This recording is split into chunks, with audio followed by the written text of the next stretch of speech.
ಮೇಲೆ ಗ್ರಾಮ ಪಂಚಾಯಿತಿ ಸದಸ್ಯೆಯಿಂದಲೇ ಚಪ್ಪಲಿ ಏಟು ಬಿದ್ದಿದೆ. ಯಲಬುರ್ಗಾ ತಾಲೂಕಿನ ಹಿರೇಮ್ಯಾಗೇರಿ ಗ್ರಾಮದಲ್ಲಿ ಒಂದು ಘಟನೆ ನಡೆದಿದೆ. ಕೊಪ್ಪಳ ಜಿಲ್ಲೆಯ ಯಲಬುರ್ಗಾ ತಾಲೂಕಿನ ಹಿರೇಮ್ಯಾಗೇರಿ ಶಾಂತಮ್ಮ ಬಂಡಿವಂಡರ ಮತ್ತು ಪುತ್ರ ಭೀಮೇಶ್ನಿಂದ ಹಲ್ಲೆ ಮಾಡಲಾಗಿದೆ. ಹಿರೇಮ್ಯಾಗೇರಿ ಪಿಡಿಒ ರತ್ನಮ್ಮ ಗುಂಡಣ್ಣನವರ ಮೇಲೆ ಹಲ್ಲೆ ಮಾಡಲಾಗಿದೆ. ಪಿಡಿಒ ಮೇಲಿನ ಹಲ್ಲೆಯ ದೃಶ್ಯ ಸಿಸಿಟಿವಿಯಲ್ಲಿ ಸೆರೆ ಸಿಕ್ಕಿದೆ. ವಾರ್ಡ್ ಸದಸ್ಯಗೆ ಹೇಳದೆ ಕೆಲಸ ಮಾಡಿದ್ದಕ್ಕೆ ಹಲ್ಲೆಯನ್ನ ಮಾಡಲಾಗಿದೆ. ಯಲಬುರ್ಗಾ ಠಾಣೆಯಲ್ಲಿ ಇದಕ್ಕೆ ಸಂಬಂಧಪಟ್ಟಂತೆಯೇ ಪ್ರಕರಣ ಕೂಡ ದಾಖಲಾಗಿದೆ. ಇದು ಪಿಡಿಒ ಅಧಿಕಾರಿಗಳ ಮೇಲೆ ಗ್ರಾಮ ಪಂಚಾಯತಿ ಸದಸ್ಯೆ ಚಪ್ಪಲಿಯಿಂದ ಹೊಡೆದು ಹಲ್ಲೆ ಮಾಡಿರುವಂತ ಘಟನೆ. ರೀಸನ್ ಏನು, ಯಾವ ಕಾರಣಕ್ಕೆ ಹಿಂಗೆ ಮಾಡಿದ್ದಾರೆ ಅಂತ ಅಂದ್ರೆ ಇವ್ರಿಗೆ ಹೇಳ್ದೇನೆ ಕೆಲಸ ಮಾಡಿದ್ದಾರೆ ಅಂತ. ನಂಗೆ ಹೇಳ್ದೇನೆ ಯಾಕೆ ಕೆಲಸ ಮಾಡಿದೆ, ಹೆಂಗೆ ಮಾಡ್ಬಿಟ್ಟೆ ನೀನು ಅಂತ ಚಪ್ಪಲಿಯಿಂದ ಹೊಡೆದಿರೋದು. ಯಲಬುರ್ಗಾ ತಾಲೂಕಿನ ಹಿರೇಮ್ಯಾಗೇರಿ ಗ್ರಾಮದಲ್ಲಿ ಒಂದು ಘಟನೆ ನಡೆದಿದೆ. ಕೊಪ್ಪಳ ಜಿಲ್ಲೆಯ ಯಲಬುರ್ಗಾ ತಾಲೂಕಿನ ಹಿರೇಮ್ಯಾಗೇರಿ ಶಾಂತಮ್ಮ ಬಂಡಿವಂಡರ ಮತ್ತು ಪುತ್ರ ಭೀಮೇಶ್ರಿಂದ ಹಲ್ಲೆಯನ್ನು ಮಾಡಿರುವಂಥ ದೃಶ್ಯ ಸಿಸಿಟಿವಿಯಲ್ಲಿ ಸೆರೆ ಸಿಕ್ಕಿದೆ. ನೀವು ದೃಶ್ಯದಲ್ಲಿ ನೀವು ಗಮನಿಸ್ತಾ ಇದ್ದೀರಾ ನೋಡಿ, ಅಧಿಕಾರಿಗಳನ್ನ ಹೆಂಗೆ ಮಾಡ್ಕೊಂಡು ಬಿಟ್ಟಿದ್ದಾರೆ ಇವ್ರುಗಳು ಅಂತ. ಒಬ್ಬ ಅಧಿಕಾರಿ ಅನ್ನುವಂಥ ಗೌರವ ಕೊಡಬೇಕು ಅನ್ನೋದು ಕೂಡ ಇಲ್ಲ ಅಂತ ಅಂದರೆ, ಓದ್ಕೊಂಡು ಕಷ್ಟಪಟ್ಕೊಂಡು ಒಂದೊಳ್ಳೆ ಕೆಲಸಕ್ಕೆ ಬಂದಿರುವಂಥ ಅಧಿಕಾರಿಗಳಿಗೆ ಇಷ್ಟೇ ಬೆಲೆನಾ? ಹಾಗಾದರೆ ಏನು ಮಾಡಿದ್ದಾರೆ ತಪ್ಪು? ಕೆಲಸ ಮಾಡಿದ್ದಾರೆ ಅಂತ ಈ ಥರದ್ದು ಹಲ್ಲೆ ಮಾಡಿರೋದಂತೆ. ನಿಮಗೆ ಅವರಿಂದ ಏನಾದ್ರು ಸಮಸ್ಯೆ ಆಗ್ತಾ ಇದೆಯಾ, ಲಂಚ ತೆಗೆದುಕೊಳ್ತಾ ಇದ್ದಾರಾ, ಕೆಲಸ ಮಾಡ್ತಾ ಇಲ್ವಾ, ಕಂಪ್ಲೇಂಟ್ ಕೊಡಬಹುದು, ಅವ್ರ ಮೇಲೆ ದೂರು ಕೊಡಬಹುದು. ಹಂಗಂತ ಚಪ್ಪಲಿಲಿ ಹೊಡಿರಿ, ದೊಣ್ಣೆಲಿ ಹೊಡಿರಿ ಅಂತ ನಿಮಗೆ ಯಾರೂ ಅಧಿಕಾರ ಕೊಟ್ಟಿಲ್ಲ. ಗ್ರಾಮ ಪಂಚಾಯತಿಯ ಸದಸ್ಯೆಯ ಅತಿರೇಕದ ವರ್ತನೆ ಇದೆಯಲ್ಲ, ಇದು ನಿಜವಾಗ್ಲೂ ಕೂಡ ಖಂಡನೀಯ. ಇವ್ರ ವಿರುದ್ಧ ಆ್ಯಕ್ಷನ್ ಆಗಲೇಬೇಕು. ಹೆಂಗೆ ಒಬ್ಬ ಅಧಿಕಾರಿ ತಪ್ಪು ಮಾಡಿದ್ರೆ ಕೆಲಸದಿಂದ ಅವರನ್ನು ಸಸ್ಪೆಂಡ್ ಮಾಡೋದು, ಟ್ರಾನ್ಸ್ಫರ್ ಮಾಡೋದು ಮಾಡ್ತಿರೋ, ಹಾಗೆ ಇವ್ರುಗಳನ್ನು ಕೂಡ ವಜಾ ಮಾಡಬೇಕು. ಯಾಕೆ ಇವ್ರು ಆಡಿದ್ದೇ ಆಟನ. ರಾಜಕೀಯ ನಾಯಕರುಗಳು, ರಾಜಕೀಯ ಮುಖಂಡರು, ಸದಸ್ಯ, ಇನ್ನೊಂದು ಮತ್ತೊಂದು ಅಂತಂದರೆ ಇವ್ರು ಇಡೀ ಫ್ಯಾಮಿಲಿ ಬಂದ್ಬಿಟ್ಟು ಅಧಿಕಾರಿಗಳ ಮೇಲೆ ಹಲ್ಲೆ ಮಾಡ್ಬೋದಾ? ಮಗನಿಗೇನು ಕೆಲಸ ಇಲ್ಲಿ? ಇವರೇನೋ ಸದಸ್ಯ ಅಂತೆ, ಮಗನಿಗೇನು ಕೆಲಸ? ಅವರು ಯಾವುದಾದ್ರೂ ಉನ್ನತ ಹುದ್ದೆಯಲ್ಲಿ ಇದ್ದಾರಾ? ಏನೇ ಇದ್ರೂ ಕೂಡ ಕೈ ಎತ್ತೋದಕ್ಕೆ ಯಾರು ಪರ್ಮಿಷನ್ ಕೊಟ್ಟರು ನಿಮಗೆ? ಅಧಿಕಾರಿಗಳು ಅಂದರೆ ಬಿಟ್ಟು ಬಿದ್ದಿದ್ದಾರಾ? ನೀವೇನಾದರೂ ಸಂಬಳ ಕೊಡ್ತಾ ಇದ್ದೀರಾ? ನಿಮ್ಮನೆಗೆ ಏನಾದ್ರು ಊಟ ತಿಂಡಿಗೆ ಬರ್ತಾ ಇದ್ದಾರಾ? ಅವರು ಕೆಲಸ ಮಾಡ್ತಾ ಇರೋದು ಪುಕ್ಷಟ್ಟೆ ಬಂದು ಆ ಪ್ಲೇಸಲ್ಲಿ ಕೂತಿರಲ್ಲ.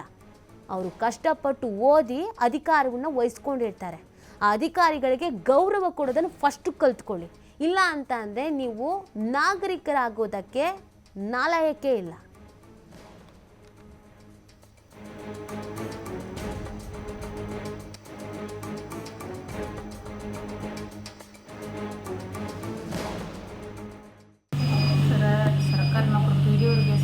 ಯಾವುದೇ ರೀತಿ ನಮಗೆ ಜೀವಕ್ಕಂತೂ ಯಾರನ್ನ ರಕ್ಷಣೆ ಇಲ್ಲ. ನಮ್ಮ ಕೆಲಸ ದಿನ ಜೀವ ಕೈ ಹಿಡ್ಕೊಂಡು ಕೆಲಸ ಮಾಡೋದಾಗೈತಿ. ಸ್ವತಃ ಬೇರೆ ಯಾರನ್ನ ಮಾಡಿದರೆ ಏನು ಅನ್ನಿಸ್ತಿದ್ರಿ? ಈಗ ಹಲ್ಲೆ ಸ್ವತಃ ಸದಸ್ಯರೇ ಮಾಡಿದ್ದಾರೆ. ರೂಲಿಂಗ್ ಸದಸ್ಯರೇ ಈ ಥರ ಹಲ್ಲೆಯನ್ನು ಮಾಡಿದ್ದಾರೆ. ಏನಿಲ್ಲ, ತಮ್ಮದೇನೇ ಇಲ್ಲದ್ರಲ್ಲಿ ನಾವು ಕಾನೂನು ರೀತಿಯಲ್ಲಿ 9/11 ಇಶ್ಯೂ ಮಾಡಿದ್ವಿ. ಅದು ತಮ್ಮ ಅವರ ವ್ಯವಹಾರ ಇನ್ನೊಬ್ರು ತಂದು ಪಂಚಾಯತಿಯಲ್ಲಿ ಇಟ್ಟು ನೀವು ಯಾಕೆ ಇಶ್ಯೂ ಮಾಡಿದ್ರ ಅಂತ ಹೇಳ್ಬಿಟ್ಟು ನಮಗೆ ಕುತ್ತಿಗೆ ಮೇಲೆ ಕೈ ಇಟ್ಬೋದು, ಆಮೇಲೆ ಚಪ್ಪಲಿ ತೊಗೊಂಡು ಹೊಡೆಯೋದು, ಈ ಥರ ಅಹಿತಕರ ಘಟನೆ ಆಗ್ತಾಯಿದೆ. ಸೊ ಈ ಒಂದು ಸಲ ಅಲ್ಲ, ಸುಮಾರು ಸಲ ಜಗಳ ಆಗಿದೆ. ಇರಲಿ ಬಿಡು ಅಂತ ನಾವು ಸುಮ್ಮನೆ ಕರ್ತವ್ಯ ನಿರ್ವಹಿಸ್ಕೊಂಡು ಬರ್ತಾಯಿದ್ವಿ. ಇವತ್ತು ಏಕಾಏಕಿ ಎಲ್ಲರೂ ಇದ್ರೂ ಸಹ ಬಂದು ನಮ್ಮ ಮೇಲೆ ಮಾರಣಾಂತಿಕವಾಗಿ ಹಲ್ಲೆಯನ್ನು ನಡೆಸಿದ್ದಾರೆ ಸರ್. ಅವರು ಸೂಕ್ತವಾದ ರೀತಿಯಲ್ಲಿ ಕಾನೂನು ಕ್ರಮ ಕೈಗೊಳ್ಳೋದು ತಮ್ಮಲ್ಲಿ ಗ್ರಾಮ ಪಂಚಾಯತಿಯಲ್ಲಿ ಮಧ್ಯಾಹ್ನ ಸುಮಾರು 1:45 ಸುಮಾರಿಗೆ ನನ್ನ ಮೇಲೆ ಮಾರಣಾಂತಿಕ ಹಲ್ಲೆಯನ್ನು ಮಾಡಿದರು. 9/11 ವಿಷಯವಾಗಿ ಗ್ರಾಮ ಪಂಚಾಯತಿ ಸದಸ್ಯರಾದ ಶ್ರೀಮತಿ ಶಾಂತಮ್ಮ ಬಂಡಿವಂಡ್ರ ಅವರ ಮಗನಾದ. ಮತ್ತಷ್ಟು ಮಾಹಿತಿಯನ್ನು ನೀಡ್ತಾರೆ ನಮ್ಮ ಪ್ರತಿನಿಧಿ ನಾಗರಾಜ್. ಏನಿದು ಘಟನೆಯ ಹಿನ್ನೆಲೆ ಏನು? ಕೆಲಸ ನನಗೆ ಕೇಳಿ ಮಾಡಿಲ್ಲ ಅಂತಾನೆ ಹಲ್ಲೆ ಮಾಡಿರೋದಾ ಅಥವಾ ಇನ್ನೇನಾದ್ರೂ ರೀಸನ್ಸ್ ಇದೆಯೋ? ನೀತಿ ಖಂಡಿತವೂ ಕೂಡ ಅಂದ್ರೆ ಇತ್ತೀಚಿನ ದಿನಮಾನಗಳಲ್ಲಿ ಏನು ಪುರುಷ ಅಧಿಕಾರಿಗಳ ಮೇಲೆ ದೌರ್ಜನ್ಯ ಮತ್ತು ಹಲ್ಲೆ ಆಗಿರೋದು ಕಂಡಿದ್ದೀವಿ. ಆದ್ರೆ ಇದೀಗ ಮಹಿಳಾ ಅಧಿಕಾರಿ ಮೇಲೆ, ಅದರ ಸ್ವತಃ ಅಂದ್ರೆ ಆ ಕಚೇರಿಯಲ್ಲೇ ಮಹಿಳಾ ಅಧಿಕಾರಿ ಮೇಲೆ ಚಪ್ಪಲಿಯಿಂದ ಒಂದು ಸ್ವತಃ ಗ್ರಾಮ ಪಂಚಾಯತ್ ಸದಸ್ಯ ಹಲ್ಲೆ ಮಾಡಿರೋದು ಘಟನೆ ಕೊಪ್ಪಳ ಜಿಲ್ಲೆಯ ಯಲಬುರ್ಗಾ ತಾಲೂಕಿನ ಹಿರೇಮ್ಯಾಗೇರಿ ಗ್ರಾಮದಲ್ಲಿ ನಡೆದ ಹೇಳ್ಬೋದು. ಇನ್ನು ಹಿರೇಮ್ಯಾಗೇರಿ ಗ್ರಾಮ ಪಂಚಾಯತಿನಲ್ಲಿ ಏನಂದ್ರೆ ಕಾರ್ಯನಿರ್ವಹಿಸಿರುವಂತ ಪಿಡಿಒ ಏನಾದ್ರೆ ರತ್ನಮ್ಮ ಅವರು ಸರಿಸುಮಾರು ಅಂದ್ರೆ ಬಹಳ ವರ್ಷಗಳಿಂದ ಕೆಲಸ ಮಾಡ್ತಾ ಇದ್ದಾರೆ. ಅದ್ರ ಜೊತೆಗೆ ಏನಂತಂದ್ರೆ ಏನ್ ಆ ಗ್ರಾಮ ಪಂಚಾಯತಿಯ ವ್ಯಾಪ್ತಿಯಲ್ಲಿ ಬರುವಂತ ಗ್ರಾಮ ಪಂಚಾಯತಿ ಸದಸ್ಯೆಯನ್ನು ಶಾಂತಮ್ಮ ಇದ್ದಾರೆ ಮತ್ತು ಅದ್ರ ಜೊತೆಗೆ ಅವರ ಪುತ್ರ ಏನ್ ಮಾಡಿದ್ದಾರೆ, ಒಂದು ಅಂದ್ರೆ ಅದೇ ವಾರ್ಡ್ ನಲ್ಲಿ ಒಂದು ಕೆಲವಿಷ್ಟು ಅಂದ್ರೆ ಈಗ ನಗರ ಪ್ರದೇಶದಲ್ಲಿ ಫಾರ್ಮ್ 3 ಅಂತ ನಾವು ಡಾಕ್ಯುಮೆಂಟ್ ಕೊಡ್ತೀವಿ. ಅದೇ ರೀತಿ ಗ್ರಾಮೀಣ ಪ್ರದೇಶದಲ್ಲಿ 9/11 ಅಂತ ಹೇಳ್ತೀವಿ. ಆ 9/11 ಅಂದ್ರೆ ನಿವೇಶನ ಇರುವಂತ ಅದು ಹಕ್ಕುಪತ್ರ ಅಂತ ಹೇಳ್ಬೋದು. ಅದು ಆ ಕಾರಣಕ್ಕಾಗಿ ಆ 9/11 ಅನ್ನ ಕಾನೂನಾತ್ಮಕವಾಗಿ ಅಂದ್ರೆ ರತ್ನಮ್ಮ ಪಿಡಿಒ ಅವರು ಸಾರ್ವಜನಿಕರಿಗೆ ವಿತರಣೆ ಮಾಡಿರ್ತಾರೆ. ಅಂದ್ರೆ ಆ ಸಂಬಂಧಪಟ್ಟಂತ ಮಾಲೀಕರಿಗೆ ವಿತರಣೆ ಮಾಡಿರ್ತಾರೆ. ಇಂಥ ಸಂದರ್ಭದಲ್ಲಿ ಸ್ವತಃ ಗ್ರಾಮ ಪಂಚಾಯತ್ ಸದಸ್ಯ ಮತ್ತು ಅವ್ರ ಪುತ್ರ ಯಾವುದೇ ಕಾರಣಕ್ಕೂ ಈ ಏನು 911 ಇದೆ ಅವ್ರಿಗೆ ಮಾಲೀಕರಿಗೆ ಕೊಡಬಾರ್ದು. ಕೊಡೋದಿದ್ರೆ ನಮಗೆ ಮಾಹಿತಿ ಕೊಟ್ಟು ಮತ್ತು ಜೊತೆಗೆ ನಮ್ಮ ಪರ್ಮಿಷನ್ ತೆಗೆದುಕೊಂಡು ನೀವು ಕೊಡ್ಬೇಕಂತ ಹೇಳ್ತಾರೆ. ಆದ್ರೆ PDO ರತ್ನಮ್ಮ ಯಾಕಂತಂದ್ರೆ ಕಾನೂನಾತ್ಮಕವಾಗಿ ದಾಖಲೆ ಪರಿಶೀಲನೆ ಮಾಡಿ 911 ಕೊಟ್ಟಿರ್ತಾರೆ. ಅದರ ಜೊತೆಗೆ ಯಾಕಂದ್ರೆ ಸಾರ್ವಜನಿಕರು ಡಾಕ್ಯುಮೆಂಟ್ ಕೇಳಿದಾಗ ಮತ್ತು ಅದ್ರ ಜೊತೆಗೆ ಸ್ವತಃ ಯಂತ್ರ ಸಂಬಂಧಪಟ್ಟಂತ ಹಕ್ಕುಪತ್ರ ಕೇಳಿದಾಗ ಕೊಡ್ಲೇಬೇಕಾಗುತ್ತೆ. ಆ ಕಾರಣಕ್ಕಾಗಿ ರತ್ನಮ್ಮ ಆ ದಾಖಲೆಗಳನ್ನು ಒದಗಿಸ್ತಾರೆ. ಇದರಿಂದ ರೊಚ್ಚಿಗಿದ್ದಂತ ಸ್ವತಃ ಏನಂದ್ರೆ ಗ್ರಾಮ ಪಂಚಾಯತಿ ಸದಸ್ಯೆ ಶಾಂತಮ್ಮ ಮತ್ತು ಅವರ ಪುತ್ರ ಭೀಮೇಶ್ ಅಂತ ಇದ್ದಾರೆ. ಅವರು ಬಂದು ಗ್ರಾಮ ಪಂಚಾಯತಿ ಕಚೇರಿಯ ಒಂದು ಸಭಾಂಗಣದಲ್ಲಿ ಸ್ವತಃ ಏನಂತಂದ್ರೆ ಏನು PDO ರತ್ನಮ್ಮಗೆ ಚಪ್ಪಲಿಂದ ಹಲ್ಲೆ ಮಾಡಿದ್ದಾರೆ. ಸ್ವತಃ ಈ ಎಲ್ಲಾ ದೃಶ್ಯಾವಳಿಗಳು ಕೂಡ ಗ್ರಾಮ ಪಂಚಾಯತಿಯಲ್ಲಿ ಇರುವಂತಹ ಕಚೇರಿಯಲ್ಲಿ CCTV ಸೆರೆಯಾಗಿರುತ್ತದೆ. ಈಗಾಗಲೇ ಏನಂದ್ರೆ ಯಲಬುರ್ಗಾ ಠಾಣೆಯಲ್ಲಿ PDO ಏನು ಹಲ್ಲೆಗೊಳದಂತ PDO ಪ್ರಕರಣ ದಾಖಲು ಮಾಡಿರುವಂತದ್ದು. ಸ್ವತಃ ಶಾಂತಮ್ಮ ಏನು ಗ್ರಾಮ ಪಂಚಾಯತ್ ಸದಸ್ಯ ಇದೆ ಶಾಂತಮ್ಮ, ಅದ್ರ ಜೊತೆಗೆ ಅವರ ಪುತ್ರ ಮೇಲೆ ಹೊತ್ತು ಪ್ರಕರಣ ಕೂಡ ದಾಖಲಾಗಿರುತ್ತದೆ.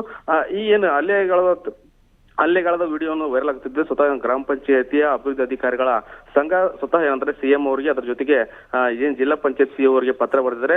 ತಕ್ಷಣವೇ ಏನು ಶಾಂತಮ್ಮ ಇದ್ದಾರೆ ಗ್ರಾಮ ಪಂಚಾಯತ್ ಸದಸ್ಯ ಅವರ ಏನೋ ಸದಸ್ಯತ್ವವನ್ನು ಅನರ್ಹಗೊಳಿಸಬೇಕು, ಅದ್ರ ಜೊತೆಗೆ ಅವರ ಮೇಲೆ ದೊಡ್ಡ ಕಾನೂನು ಕ್ರಮ ತೆಗೆದುಕೊಳ್ಬೇಕಂತೇಳಿ ಆಗ್ರಹ ಮಾಡಿರುತ್ತೆ. ಒಟ್ಟಾರೆ ಅಂತಂದ್ರೆ ಮಹಿಳೆ ಅಧಿಕಾರಿ ಮೇಲೆ ಇಷ್ಟು ದೊಡ್ಡ ಏನಂದ್ರೆ ಹಲ್ಲೆ ಮಾಡಿದ್ರು ಕೂಡ ಯಾಕೆ ಅಧಿಕಾರಿಗಳು ಮತ್ತು ಜನಪ್ರತಿನಿಧಿಗಳು ಸುಮ್ಮನೆ ಇದ್ದಾರಂತೂ ಅನುಮಾನ ಕಾಡ್ತದೆ. ಈಗಲಾದ್ರೂ ಜನಪ್ರತಿನಿಧಿಗಳು ಮತ್ತು ಏನು ಅಧಿಕಾರಿಗಳ ರಕ್ಷಣೆ ಮಾಡೋ ನಿಟ್ಟಿನಲ್ಲಿ ಒಂದು ಕಾನೂನನ್ನು ತರುವ ನಿಟ್ಟಿನಲ್ಲಿ ಕೆಲಸ ಆಗ್ಬೇಕಾಗಿರೋದು ನೀತಿ.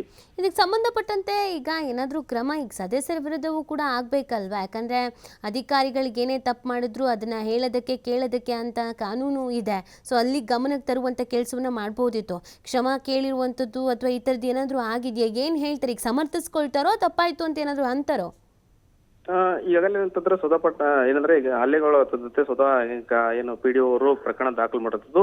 ಇಂಥ ಸಂದರ್ಭದಲ್ಲಿ ಶಾಂತಮ್ಮ ಅವ್ರನ್ನ ಮತ್ತು ಹೊರತಾಗಿ ಏನ್ ಅವ್ರ ಪುತ್ರ ಭೀಮೇಶ್ ಅವ್ರನ್ನ ಪೊಲೀಸರು ಕರ್ಕೊಂಡು ವಿಚಾರಣೆ ಮಾಡಿದಾಗ ಅವರು ಸಬೂಬು ನೀಡ್ತಿದ್ದಾರೆ. ಇಲ್ಲ, ನಮಗೆ ಯಾವುದೇ ಅಭಿವೃದ್ಧಿ ಕಾರ್ಯಗಳಿರಲಿ ಏನೇ ಇರಲಿ ನಮ್ಮ ಗಮನಕ್ಕೆ ತಂದು ಕೆಲಸ ಮಾಡ್ಬೇಕಾಯ್ತು. PDO ಆ ಕಾರಣಕ್ಕಾಗಿ ಮಾಡಿಲ್ಲ ಮತ್ತು ಅದರಿಂದಾಗಿ ನಮ್ಮ ಪದೇ ನಮ್ಮ ಮೇಲೆ ವಾದ ಮಾಡ್ತಾ ಇದ್ರು. ಆ ಕಾರಣಕ್ಕಾಗಿ ರೊಚ್ಚಿಗೆ ಈ ರೀತಿ ಮಾಡಿದ್ವಿ ಅಂತೇಳಿ ಸಬೂಬು ಕೊಟ್ಟಿರುವಂತದ್ದು. ಆದ್ರೆ ಏನೇ ಇರ್ಲಿ, ಯಾಕಂತಂದ್ರೆ ಒಂದು ಅಧಿಕಾರಿಗಳು ತಪ್ಪು ಮಾಡ್ಲಿ ಅಥವಾ ಯಾರಾದ್ರೂ ತಪ್ಪು ಮಾಡ್ಲಿ, ಮೇಲಾಧಿಕಾರಿ ಅಂತ ಇರುತ್ತೆ ಅಥವಾ ಅಧಿಕಾರಿಗಳು ಇರ್ತಾರೆ, ಅವ್ರಿಗೆ ಏನಾದ್ರೂ ಮನವಿ ಪತ್ರ ಮೂಲಕ ಅಥವಾ ಇವರೆಲ್ಲರೂ ಗ್ರಾಮ ಪಂಚಾಯತಿ ಸದಸ್ಯರು ಸೇರಿಕೊಂಡು ಅವ್ರ ಮೇಲೆ ದೂರು ಕೊಡಬಹುದಿತ್ತು. ಅದು ಬಿಟ್ಟು ಕಾನೂನನ್ನೇ ಕೈಗೆತ್ತಿಕೊಳ್ಳುವುದು ಎಷ್ಟು ಸರಿ ಅನ್ನೋದು ಸಾರ್ವಜನಿಕ ವಲಯದಲ್ಲಿ ಒಂದು ಇವ್ರ ಮೇಲೆ ಸದಸ್ಯರ ಮೇಲೆ ಆಕ್ರೋಶಕ್ಕೆ ಕಾರಣವಾಗಿರುತ್ತದೆ. ಯಾಕಂದ್ರೆ ಏನಾದ್ರು ಇವರು PDO ತಪ್ಪು ಮಾಡಿದ್ರೆ ಖಂಡಿತವಾಗ್ಲೂ ಕೂಡ ಹೋಗಿ CO ಇರ್ತಾರೆ, ತಾಲೂಕ್ ಪಂಚಾಯತಿ EO ಇರ್ತಾರೆ, ಅವ್ರಿಗೂ ದೂರು ಕೊಡ್ಬೋದಿತ್ತು, ಅವ್ರ ಮೇಲೆ ಕ್ರಮ ತೆಗೆದುಕೊಳ್ಳಿ ಅವರು ಮನವಿ ಸಲ್ಲಿಸಬೇಕಿತ್ತು. ಅದು ಬಿಟ್ಟು ಏಕಾಏಕಿ ಕಚೇರಿ ಒಳಗೆ ನುಗ್ಗಿ ಸ್ವತಃ ಏನು ಸದಸ್ಯ ಸೇರಿದಂತೆ ಅಂದ್ರೆ ಚಪ್ಪಲಿಂದ ಹೊಡಿತಾರೆ ಅಂತಂದ್ರೆ ಇದು ಎಷ್ಟು ಮಟ್ಟಿಗೆ ಸರಿ? ಅವ್ರ ಮೇಲೆ ಒಂದು ದೊಡ್ಡ ಕಾನೂನು ಕ್ರಮ ತೆಗೆದುಬೇಕು, ಅವತ್ತಿಗೆ ಶಿಕ್ಷೆಗೆ ಒಳಪಡಿಸಬೇಕಂತ ಹೇಳಿ ಆಗ್ರಹ ಮಾಡಿರುವಂತದ್ದು ನೀತಿ. ಓಕೆ, ಥ್ಯಾಂಕ್ ಯು ನಾಗರಾಜ್, ತಮ್ಮ ಡೀಟೇಲ್ಸ್ಗಾಗಿ.